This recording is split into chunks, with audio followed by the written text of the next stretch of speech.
Samuel 16ஆம் அதிகாரம் 7வது வசனத்தை கர்த்தர் சாமுவேலை நோக்கி, நீ இவனுடைய முகத்தையும் இவனுடைய சரீர வளர்ச்சியையும் பார்க்க வேண்டாம், நான் இவனை புறக்கணித்தேன். மனுஷன் பார்க்கிறபடி நான் பாரேன். மனுஷன் முகத்தை பார்க்கிறான், கர்த்தரோ இருதயத்தை பார்க்கிறார் என்றார். இன்னொரு வசனத்தை கூட நம்ம வாசிக்கலாம். 23ஆம் சங்கீதம் 1வது வசனத்தை நம்ம வாசிக்க போகிறோம். 23ஆம் சங்கீதம் 1வது வசனம், கர்த்தர் என் மேய்ப்பராய் இருக்கிறார், நான் தாட்சி அடையேன். அவர் என்னை புல்லுள்ள இடங்களில் மேய்த்து என்னை அமர்ந்த தண்ணீர்கள் அண்டையில் கொண்டு போய் விடுகிறார். ஆமென் சொல்லுங்கள். கர்த்தருடைய பிள்ளைகளே, இந்த இடத்துல சங்கீதக்காரனாகிய தாவீதுடைய வாஞ்சையை குறித்து வேதம் ரொம்ப அழகாக எழுதி இருக்கிறது. ரொம்ப ஆச்சரியமான இடத்துல இருக்குது. சங்கீதக்காரனாகிய தாவீது கர்த்தர் மேல் மிகவும் வாஞ்சை உள்ளவன். ஆனால் அவனோடு கூட பிறந்த சகோதரர்கள் தங்களுடைய சரீரத்தை வளர்த்துவது, தங்களை அழகுபடுத்திக் கொள்வது, ராஜாவுக்கு முன்பாக நிற்பதற்காக அவருடைய வாஞ்சை எல்லாம் உலகத்துக்குரியவைகளிலே இருந்தது. ஆனா சங்கீதக்காரனாகிய தாவீதுக்கு ஆடுகளை மேய்த்துக் கொண்டிருந்தாலும் அவனுடைய வாஞ்சை எப்படி இருந்துச்சுன்னா கர்த்தர் மேலே அவனுக்கு வாஞ்சையா இருந்தது.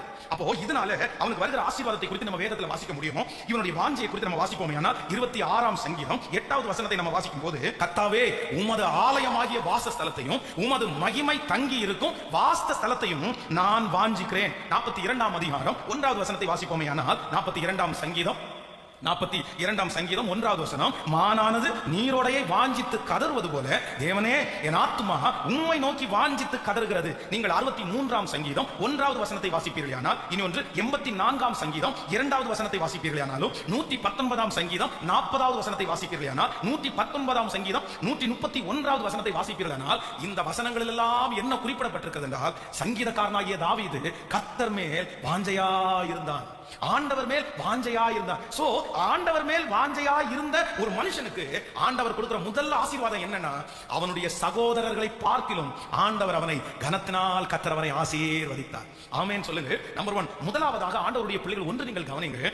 ஆண்டவர் வாஞ்சையா இருக்கிற ஒரு தேவனுடைய பிள்ளைக்கு முதல் என்ன ஆசீர்வாதத்தை கொடுப்பார் அப்படின்னா, உங்களோடு கூட பிறந்தவர்கள் எத்தனை பேர் வேண்டும் என்றாலும் இருக்கலாம், உங்கள் சொந்தக்காரர்கள் எத்தனை 1000 பேர் வேண்டும் என்றாலும் இருக்கலாம். ஆனா கர்த்தரிடத்தில் வாஞ்சையா இருக்கிற ஒரு பிள்ளைய கர்த்தர் சகோதரர்கள் நடுவிலே கர்த்தர் உங்கள் தலையை கர்த்தர் நிமிர பண்ணுவார்.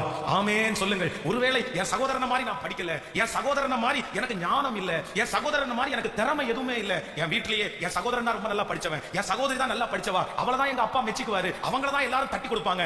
ஆனா ஆண்டவர் என்ன வாக்கு கொடுக்கிறார்னா, நீங்க மட்டும் ஆண்டவரிடத்தில் வாஞ்சையா இருப்பீர்களே ஆனால் கர்த்தர் வாக்கு கொடுக்கிறார், உன் சகோதரர்களுக்கு முன்பாக நான் உன்னை ஆசீர்வதித்து உயர்த்துவேன். நம்புகிறவர்கள் கரங்களை தட்டி, உங்கள் சகோதரர்களை பார்க்கலும் உங்கள் சொந்தங்களை பார்க்கலும் என் தேவனாகிய கர்த்தர் உங்களை மிகவும் ஆசீர்வதிக்கிற கர்த்தர்.